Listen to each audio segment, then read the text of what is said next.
Podignuta optužnica. Ovo su dokazi u slučaju ubistva Danke Ilić. GPS veštačenje se razlikuje od navoda policije.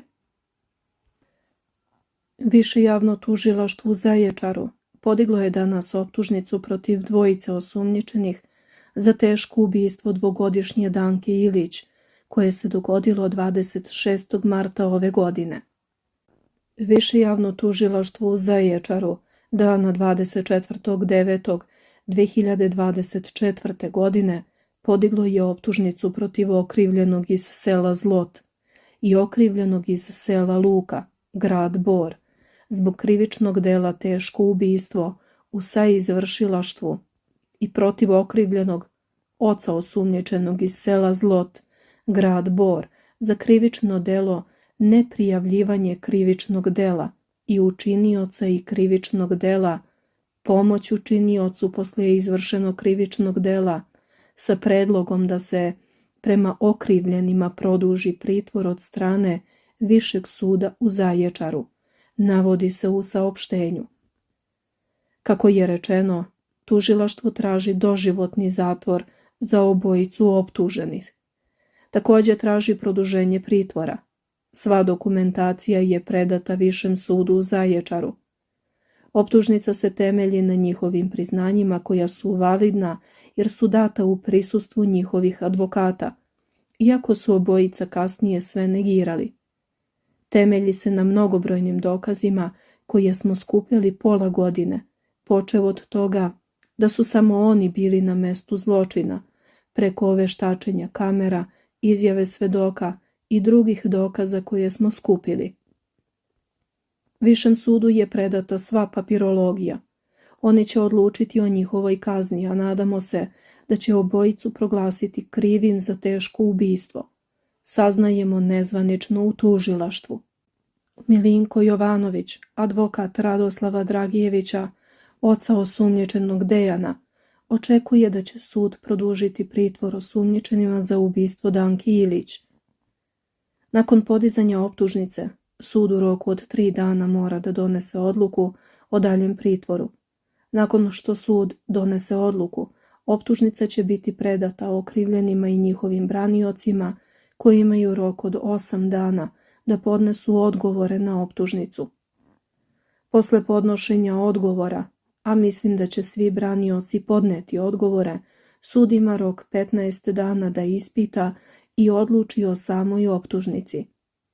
Mogu je potvrditi, vratiti tužilaštvu da dopuni istragu ili da obustavi krivični postupak, što se sigurno neće desiti, kaže on. Advokat Jovanović ističe i da će najverovatnije optužnica biti potvrđena. Tek nakon što je apelacioni sud potvrdi optužnicu, može da se zakaže glavni pretres. Cela ta procedura će trajati sigurno 2 meseca. Mi u ovom slučaju možemo da razgovaramo o nestanku Danke Ilić, ali ne i o njenoj smrti, navodi sagovornik. Kako kaže, nema dokaza da je Danka Ilić ubijena. Telo devojčice nije pronađeno. U krivičnom postupku smrt, a pogotovo uzrok smrti, dokazuje se isključivo obdukcijom. Posljedica krivičnog dela ubistvo je smrt, a mi ovdje nemamo dokaza da je ta posljedica nastupila. Bez toga nema krivičnog dela. Obavljeno je više veštačenja. Nijedno od tih veštačenja nije potvrdilo smrt Danke Ilić, ali i da su okrivljeni izvršili ovo krivično delo koje im se stavlja na teret, kaže Jovanović. On smatra da će javni tužilac optužnicu da zasniva samo na priznanjima okrivljenih. Dejan je priznao i u policiji i u tužilaštvu, a Srđan samo u policiji. Međutim, to nije dovoljno. Njihovo priznanje mora biti potvrđeno drugim dokazima, a takvih dokaza nema, zaključuje Jovanović. Kao što je poznato, istraga je trajala 6 meseci, a Dankino telo nije pronađeno do danas. Ono što je znatno usporilo istragu jeste da na licu mesta, gde se po tvrdnjama policije i tužilaštvo dogodio zločin, nije pronađen DNK trag devojčice. Upravo DNK trag bi nesumnjivo vezao osumnjičene za mesto zločina. Iako su osumnjičeni najpre u policiji priznali zločin, oni su isti u tužilaštvu povukli, uz tvrdnje da su priznanja dali pod prinudom. Kako DNK traga nema, jedini dokaz kojim tužilaštvo raspolaže jeste GPS kretanje osumnjičenih na dan nestanka devojčice. Na osnovu analiza utvrđeno je da su osumnjičeni kobnog dana bili u Banjskom polju, što oni ne poriču. Policija je još na početku istrage saopštila da su se oni nedaleko od imanja porodice Ilić zaustavili u kritičnom periodu i da je utvrđeno njihovo zadržavanje na tom mestu. Ipak, novinari su u međuvremenu došli do izveštaja veštačenja GPS uređaja u vozilu vodovoda na osnovu kojeg je i rekonstruisano kretanje dvojice osumnjičenih 26. marta. Kako su ovi mediji otkrili, kada se podaci veštaka uporede sa tvrdnjama koje je policija javno saopštila, postoje hapšenja dvojice osumnjičenih i dolazi do ozbiljne razlike u vremenu zaustavljanja vozila. Tako veštaci tvrde da se vozilo vodovoda ispred kuće porodice majke Danke zaustavilo i okrenulo za ukupno 53 sekunde. Policija je tvrdila da je zaustavljanje trajalo 2,5 puta duže. Tako je Bratislav Gašić, u to vreme ministar unutrašnjih poslova, tvrdio da se vozilo ispred kapije zadržalo 2,5 minuta, piše Insider. Razlika između policije i veštaka je i u vremenu zadržavanja dvojice osumnjičenih na deponiji, na kojoj su, kako tvrdi policija, bacili telo devojčice. Policija je tvrdila da su se Janković i Dragijević na tom mestu na starom Banjskom putu zadržali 109 sekundi. Međutim, veštaci su utvrdili 80 sekundi. Takva neslaganja kada su u pitanju podaci veštačenja i onih koje je saopštavao tadašnji ministar policije ukazuju na dodatne propuste koji su se dešavali u slučaju potrage za nestalom dvogodišnjom devojčicom. Optužnica za ubistvo dvogodišnje Danke Ilić otkriva nove detalje gnusnog zločina, ali i kako su se okrivljeni za ubistvo male Danke rešili tela. Prema informacijama u optužnici navodi se da je Danka Ilić ubijena 26. marta oko 13 časova i 53 minuta u Banjskom polju. Oni su u povratku sa radnog zadatka. Dok su se kretali službenim vozilom kojim je upravljao Srđan Janković, a Dejan Dragijević bio na mestu suvozača, udarili devojčicu Danku Ilić, usled čega je ona pala sa desne strane vozila, naspram zadnjeg desnog točka, što je uočio Dragijević i o tome obavestio Jankovića. Navodi se u optužnici, a saznaje Blic.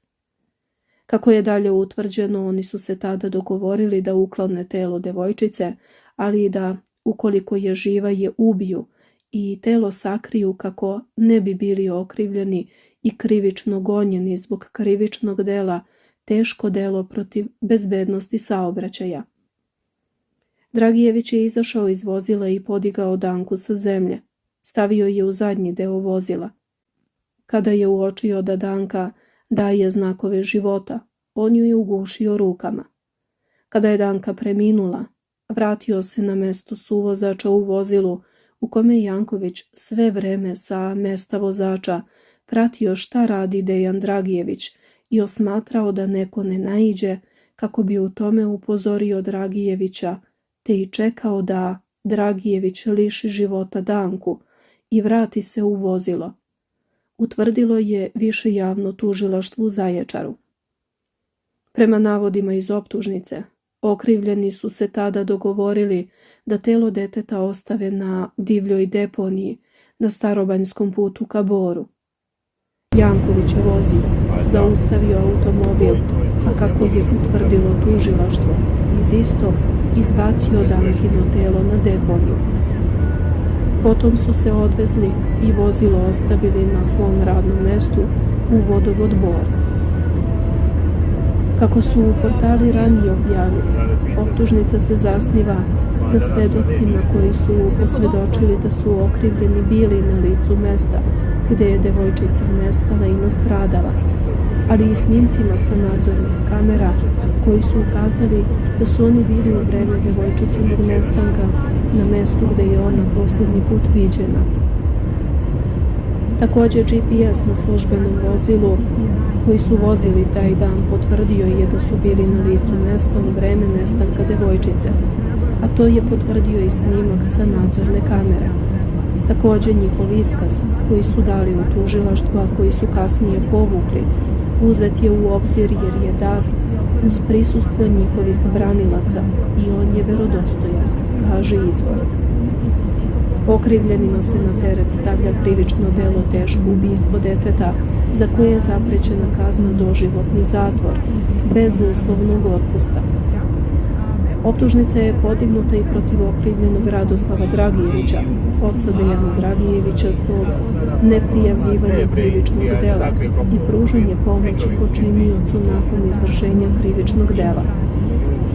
Majka Danke Ilić se nakon podizanja optužnice oglasila i kaže: "Verujem da su tužilaštvo i policija radili svoj posao kako treba i da optužnicu nisu podigli bez dokaza. Znamo šta smo sve davali na veštačenje, šta su uzimali od ove dvojice da se veštači.